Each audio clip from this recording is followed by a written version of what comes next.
મેં કોઈના પર હાથ ઉપાડવાનું શીખવાડ્યું છે તને? બોલ ને, શીખવાડ્યું છે તને? તો તમે જ કેમ મારી ઉપર હાથ ઉપાડ્યો?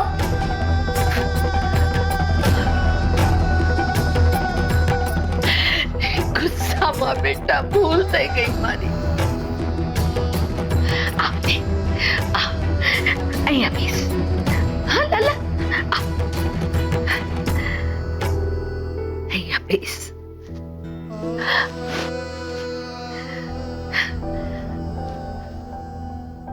તે જોયું ને બેટા, ગુસ્સાનું પરિણામ શું આવે છે? મારવા વાળો પણ દુખી ને માર ખાવા વાળો પણ દુખી. મેં તને નાનપણથી સંસ્કાર આપ્યા છે કે કોઈના પર હાથ નહીં ઉપાડવાનો, ગુસ્સો નહીં કરવાનો, અપશબ્દ નહીં બોલવાના, અનાદર નહીં કરવાનો. અને જીવણે તને એક વાર કીધું કે એ લોકો સાથે વેર લેવાનું, તો એની એક વાતની તારા પર તરત અસર થઈ ગઈ. મેં આપેલા સંસ્કાર પણ તું ભૂલી ગયો. બેટા, વેર વાળવાથી સુખે સુવાય નહીં. અને પારકાની સજા આપનાર તું કોણ? તું ઈશ્વર છે. તો પછી સજા આપવાનું કામ ઈશ્વરનું છે. અને ઈશ્વર સજા આપે એની લીલા કહેવાય, કર્મોની લીલા. કર્મો વિશે પણ મેં તને કીધું છે ને? બા, ભુજંગ, મીઠા અને હરિતને મારીશ એવો મને ખાલી વિચાર આવ્યો, કારણ કે એ લોકો મને બહુ જ પજવે છે. એટલે જ મેં ગુરુજીને પહેલા એમની ફરિયાદ કરવાનું વિચાર્યું હતું, પણ પછી માંડી વાળ્યું, કારણ કે હું જો ફરિયાદ કરત તો ગુરુજી એમને સજા આપત. એમને સજા મળશે એ વાતે મારું મન દુખી થતું હોય તો હું એમના પર હાથ કઈ રીતે ઉપાડું બા? આ તો જીવણ મામા બોલ્યા એટલે મનમાં વિચાર આવ્યો.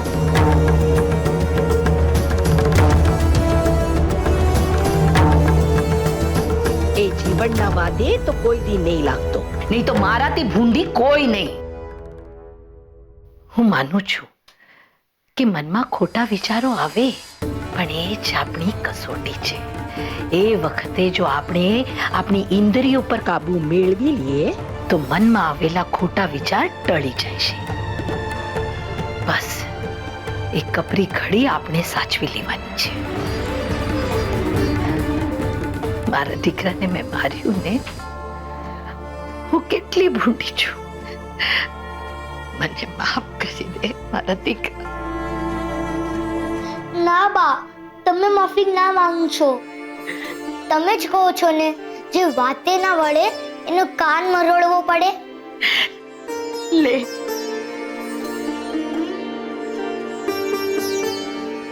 માફી તો મારે માંગવી જોઈએ.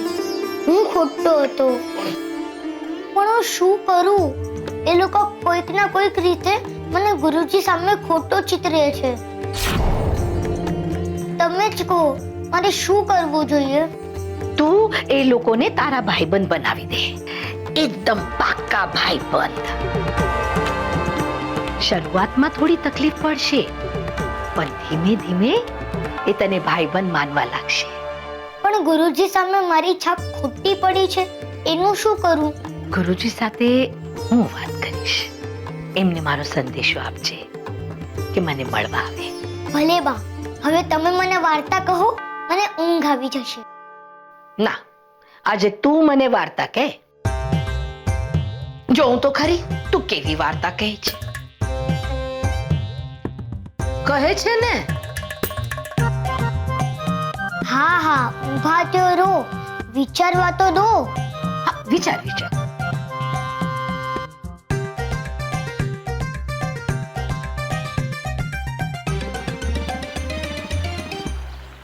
બાળક તો નિર્દોષ હોય છે રાધે. એને જે તરફ વાળો એ તરફ વળી જાય છે. નરસિંહ સાથે પણ કંઈક આવું જ થયું. પણ જેનું મન પવિત્ર હોય, સ્વભાવથી જે દયાળુ હોય, એવી વ્યક્તિને અનિષ્ટ વિચારો માત્ર સ્પર્શ કરીને જતા રહે છે. પણ સાચા ખોટાનો ભેદ પારખવો પણ જરૂરી છે. અને આના માટે માતા પિતા અને શિક્ષક બાળકને સહાય કરે છે. સત્ય છે કાન. અને જેને ઘરમાં આટલા સારા સંસ્કાર મળતા હોય એ અનિષ્ટ વિચારોને સારા વિચારો દ્વારા માત આપી જ શકે છે અને ઇન્દ્રિયો પર પણ કાબુ મેળવી જ શકે છે. બા, હું તમને કાળિયા નાગના દમનની વાર્તા કહું? હા, કે ને? તો સાંભળો. એક કાળિયો નાગ હતો. એ તરતો તરતો યમુના નદીમાં રહેવા લાગ્યો. અને પછી તે ધીરે ધીરે એનું પોતાનું વિષ એ નદીમાં ભેળવવા લાગ્યો. નદીનું પાણી વિષવાળું થવા લાગ્યું. એટલે કે પાણી પીવા આવનાર પશુ, પક્ષીઓ, પાણીના જીવ, મનુષ્ય બધા અચાનક મરવા લાગ્યા. એક દિવસ કાનો અને એના ભાઈબંધ નદી કિનારે ગેડી દડો રમતા હતા. રમતા રમતા એમનો દડો યમુના નદીમાં પડી ગયો. બધા બાળકો ચોંકી ગયા અને અંદર અંદર વાતો કરવા લાગ્યા. હે, શું બોલે છે? જેમ વાત કરતા હતા એ કહું છું. અચ્છા અચ્છા, બોલ. બધાને પોતાનો જીવ વાલો હતો એટલે નક્કી કર્યું કે દડો બીજો બનાવી લેશું, પણ કોઈ નદીમાં દડો લેવા નહીં જાય. કે કાનો નદીને જોવા લાગ્યો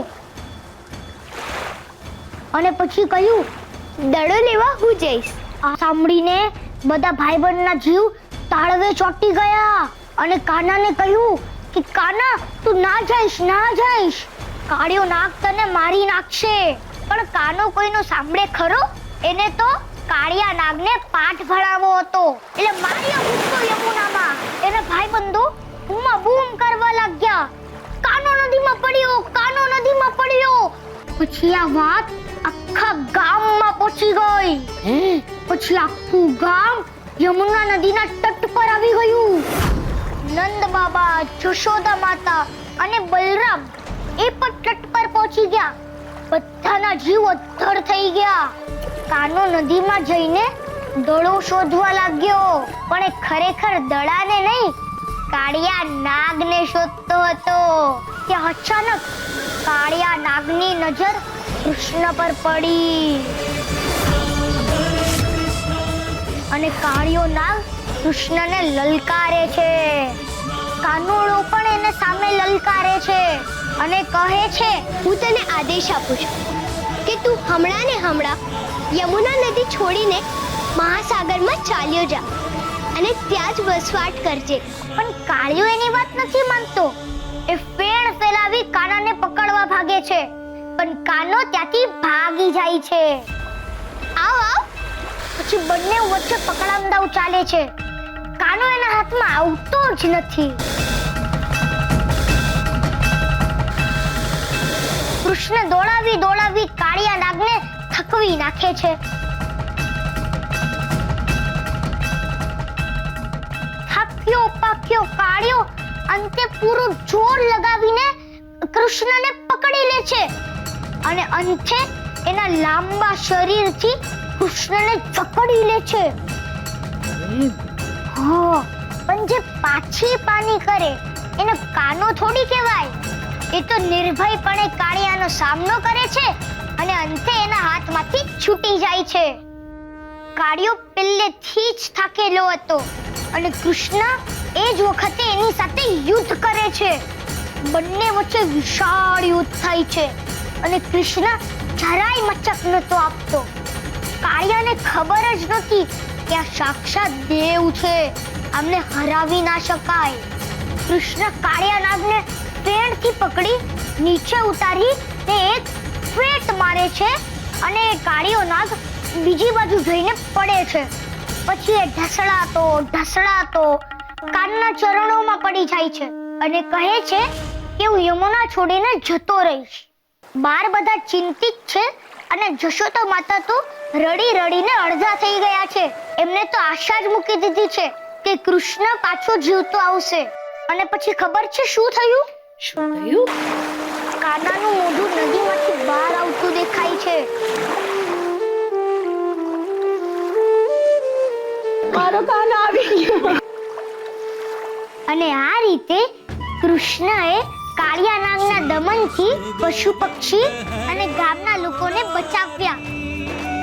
અરે વાહ, તું તો બહુ સારી વાર્તા કરે છે મારા લાલા. હવે બહુ રાત થઈ ગઈ, સુઈ જા.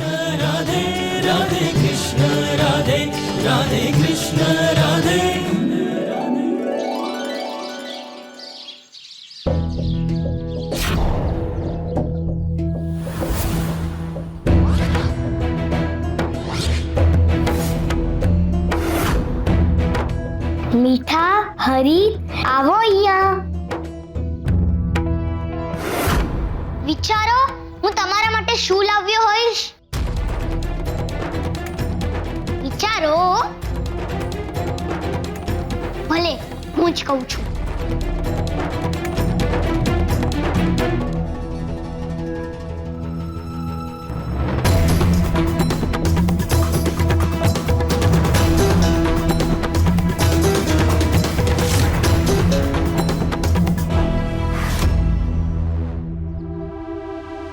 મારા બા કહે છે ભાઈબંધી એકદમ પાક્કી કરવી હોય તો મોઢું મીઠું કરીને કરાય.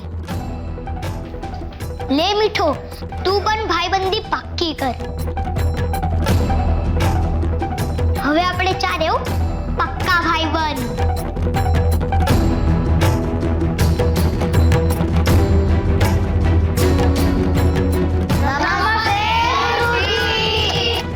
नमस्ते नमस्ते.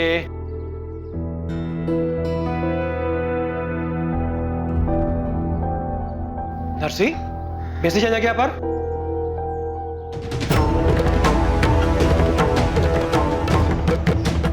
મીઠો, હું અહીંયા બેસી જાઉં? હા હા બેસ. ગઈકાલે જે ઘરકામ આપ્યું હતું બધાએ કર્યું છે? હા ગુરુજી. બહુ સરસ.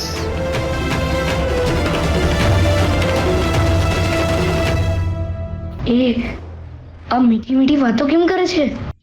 લાડવા લાવ્યો છે એટલે. એવું થોડું હોય. ટપલી માને ને એને માર.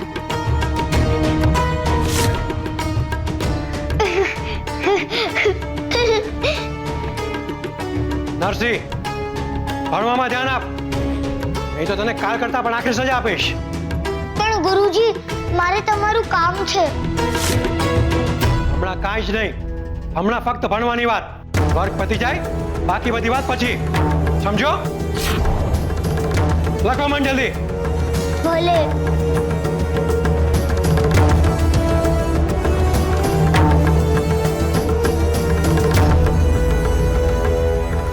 બા બા બા બા શું થયું? બા મધુસૂદનભાઈ ગોળના ઓળખીતા મને રસ્તામાં મળ્યા.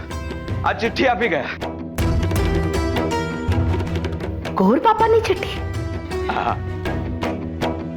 નક્કી લગ્નનું મુહૂર્ત કાઢ્યું હશે. એ જણાવવા મોકલાવી હશે. વાંચ તો શું લખ્યું છે. હા, વાંચું છું.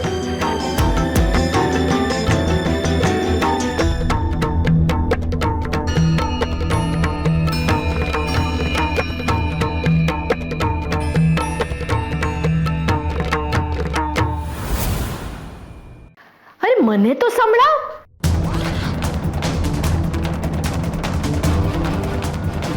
શું થયું? અરે ક્યારનું મુહૂર્ત કાઢ્યું છે? નજીકના દિવસોનું તો નથી ને? એમને કે આ મુતાવળે આંબા ના પાકે. હા,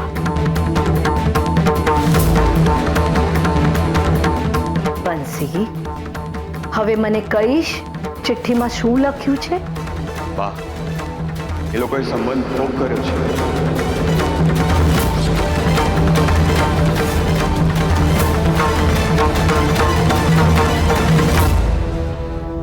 કેમ? એ લોકોનું કહેવું છે કે તમારો દીકરો નરસિંહ 8 વર્ષનો થયો ત્યાં સુધી બોલી નહોતો શકતો, અને આ વાત તમે લોકોએ અમારાથી છુપાવી છે, જે બિલકુલ વ્યવહારિક નથી. તમે અમારી સાથે કપટ કર્યું છે. જે પરિવાર સંબંધના પાયામાં જ કપટ રચે એ પરિવારમાં અમે અમારી દીકરી ન આપીએ. તમારો દીકરો નરસિંહ અમારી દીકરી માટે લાયક નથી, એટલે અમે આ સંબંધ ભોગ કરીએ છીએ.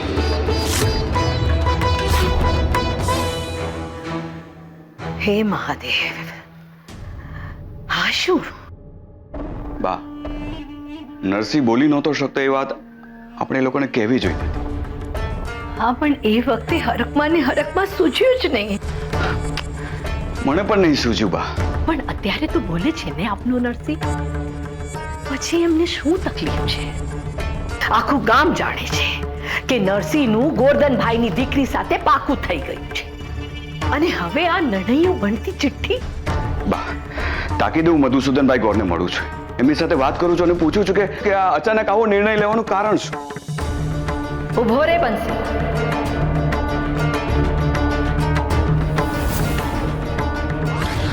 તું જા, પણ ખાલી હાથ ના જઈશ. હું કોઈ સમજ્યો નહીં બા. સુકન પણ પાછો લેતો જા. બા, એટલે તમે... હા, હવે હું આ સંબંધ ફોક કરવા માંગુ છું.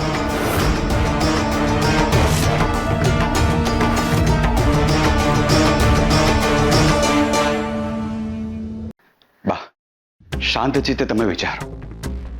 કદાચ બની શકે કે મધુસૂદનભાઈને ગામવાળા કોઈ કાન ભંભેની કરી હોય. એટલે આપણે એ જાણી લેવું જોઈએ કે કોણે શું કહ્યું છે. માન કે ગામમાંથી કોઈ એમને કંઈક કહ્યું, પણ એમણે આપણી સાથે વાત કરવી જોઈએ ને. એમને સીધો કાગળ લખીને ના પાડી દીધી. એમણે જરાક પણ વિશ્વાસ હોત તો એમણે સામેથી આવીને આપણી સાથે વાત કરી હોત. સીધી સંબંધ ફોકની ચિઠ્ઠી મોકલાવી દીધી. હા, એ જરા... ખોટું જ કહેવાય બંસી, ખોટું જ કહેવાય. આપણું સ્વમાન છે કે નહીં? એ શ્રીમંત હશે તો એમના ઘરે. આપણે સ્વમાને શ્રીમંત છીએ, અને મારો દીકરો નરસિંહ જેવો તેવો નથી. સંસ્કારી છે, સમજદાર છે. આવા દેવ જેવા દીકરાનું સંબંધ ફોક કરતા એમને લાજ આવવી જોઈએ. જે થયું એ સારું જ થયું, જેવી મારા મહાદેવની ઈચ્છા. જય હરદેશ.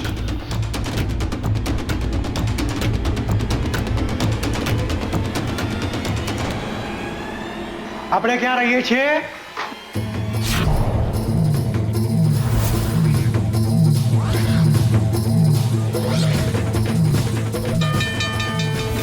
ઘરે જવાનું.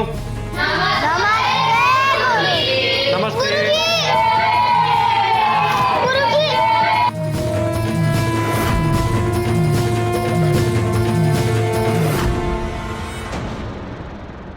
જવા દો મને, મારે જાવું છે. શું કામ મને પજવો છો? મને જવા દો. તારે ગુરુજીને કેમ મળવું છે એ બોલ તો જ જવા દેશું. મને એમનું કામ છે. મેં તમને લાડવા ખવડાવ્યા. હું તમારો પાક્કો ભાઈબંધ બનવા માંગુ છું. પણ અમારે નથી બનવો તારો પાક્કો ભાઈબંધ. ભલે.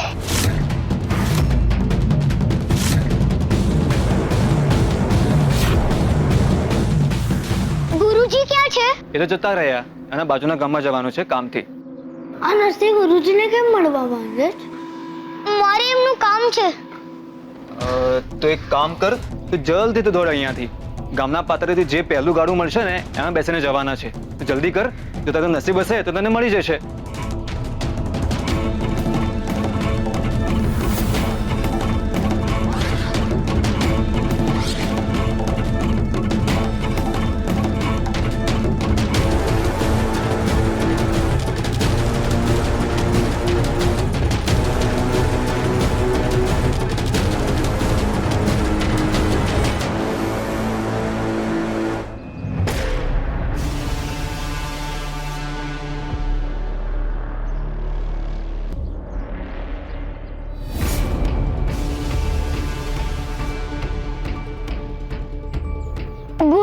ક્યાંય નથી દેખાતા.